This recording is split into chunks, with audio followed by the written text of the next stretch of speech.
Yes, everybody. Western West Ham Network. Hope you are safe and well. Happy Friday. Congratulations. Another week. Well done. Give yourself a slap on the back, pat on the back. You can slap yourself, but give yourself a pat on the back. Now, if you're new, give a like, a comment, give a share, give a subscribe, that good stuff. We're literally discussing 20,000 subscribers. Anthony's so excited. So for the morning show today, one of the stories we picked up on was the impending arrival of Tim Steidten as our new technical director. And I was listening back, and I thought, you know what, that deserves a bigger bit, because it's a huge thing. And it should change West Ham and shape West Ham for the next 5 to 10 years, realistically. So, we did all we need to know about Tim last week, I think. But I thought, let's do something put a bit more meat on the bones, and hopefully you can understand why I'm really excited about this appointment, or a potential appointment. In terms of reports, we're led to be believed. Windy Pop, sorry. The appointment is imminent. Fabrizio Romano's come out and said it's imminent. I think Jacob Steinberger's as well. So that's 2 out of 3. 2 out of 3 of the Holy Trinity. So it looks like it's going to happen. And I think it's important that you guys know who he is and what he can do, what he can bring into the side, and what he can do for West Ham. I mean, as a player, unremarkable. Defensive midfielder by trade. Spent pretty much all of his playing time in Germany, apart from, I believe, a very, very short stint, a dozen or so games for Seattle Sounders randomly. But since retiring, he's become one of the most highly regarded football administrators. I don't know how you describe it, but football directors, particularly in Europe. I mean, when he retired, he went into the scouting staff at Werder Bremen and was quickly promoted up to a director level role. He oversaw the signings. He brought in the likes of Serge Gnabry from Arsenal, who they obviously then went to Bayern Munich. Thomas Delaney from Copenhagen. David Klassen from Everton, not to mention bringing a little Belgium midfielder bloke on loan from Chelsea called Kevin De Bruyne. I don't know if you heard of him, but then he obviously went to Wolfsburg and then became one of the world's greatest players when playing for Man City. But obviously this track record kept the eyes of other sides on their toes, and he was headhunted by Leverkusen, and that's what excites me about is his role at Leverkusen, because Leverkusen, when he came in, had an aging squad, and he brought in an influx of young players because that's what he does. So he brought in Moussa Diaby from, Moussa Diaby now is an 80-90 million pound player now, and he picked him up for I think it was about 5 or 6 minutes, not a lot at all. Jeremy Frimpong he brought in, Tatsoba he brought in as well. Who else did he bring? Piero Hincampe as well, who we've been linked with as well, the South American centre back, and also he brought in Xabi Alonso as their manager. So lots of really good appointments, and that's just a few. There's a hatful of appointments he's done, which have all bared fruit, and he's brought them in sort of relatively cheap, and they've developed into very expensive players. And that's what he does. He does this through data and analytics, which is something me and Anton love. We love our data and analytics, particularly me, and that's his style of scouting. So he'll use analytics, he'll use data to basically create smaller pockets of potential targets, rather than, and I think he's one of his directors at Leverkusen said that you can't scout the whole world, of course. So using statistics, using data to make the search, narrow down the market for players you want. And we know Moyes is into that type of thing, because when Moyes came in, the first thing he said, he went to his start. They built some sort of analytic data, set up now. But when he came in, he basically said to his scouts, "Look, I want someone who can run. I want you to scour the data and find me someone who can run." And they got Thomas Suchek, obviously someone not from the top 5 leagues, and we got him on loan as well. And that appointment was all down to data. And so we, as probably a fan base a little bit envious of the likes of maybe Brighton, Brentford in terms of their use of data-led approaches to scouting. And Brighton, for example, look at they bring in, they get rid of players, got rid of Basuma, bring Casado. They've got someone like someone like McAllister now. They'll have the next one set up and ready.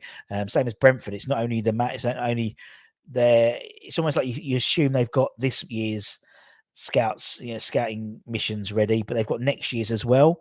Look at the appointment of, it's just taking the manager is just like one cog rather than it all about the manager, and that's the way modern football is now. So if so Potter left, they brought in De Zerbi. If anything, they're better side now under De Zerbi than they were under Potter. And that was one of the things I think when we were looking at Graham Potter as a potential replacement for David Moyes. I think X reported, one of the sources said Potter was only successful because of Brighton's computer or something like that. And that's the way football is, So it's we may be a little bit behind the times a little bit, but we're getting there. Apparently, he also was a guest at the ECL final of West Ham. Apparently, he was at the final as a guest of West Ham. Apparently, he's had several rounds of discussions and talks with West Ham, including meeting Mr. Moyes, who apparently has given him his blessing for his appointment of his boss, because that's in essence what's happening. And so I think what's going to be interesting to see is that how the dynamic changes a bit. Because Moyes has always had a significant say in signings, and also we've got Rob Newman in place already. Rob Newman's been placed since October 2021, albeit probably really start working until like January, if that. But obviously in the summer he saw 8 new signings come in. The likes of Lucas Paqueta came in. He set up scouting networks in Brazil as well over the summer. So I think there will be definitely, with Steidten coming in, there'll definitely be a dilution of Rob Newman's influence on in the club, and maybe he focuses solely on transfers rather than necessarily recruitment, or maybe he's even moved aside. I don't know. There's definitely a role for Rob Newman in there, but it's going to be interesting to see how that dynamic works. Tim's obviously going to be coming in above him, and obviously above Moyes. And so, yes, Tim will be the overlord. Well, no, actually, no, you've got the board of the overlords. And then it's Tim. And then you'll have the likes of Moisey, Rob Newman, and also Mark Noble. What's Mark Noble's role going to happen? Obviously, we've been told that his role as sporting director will not be impacted, but surely it will be.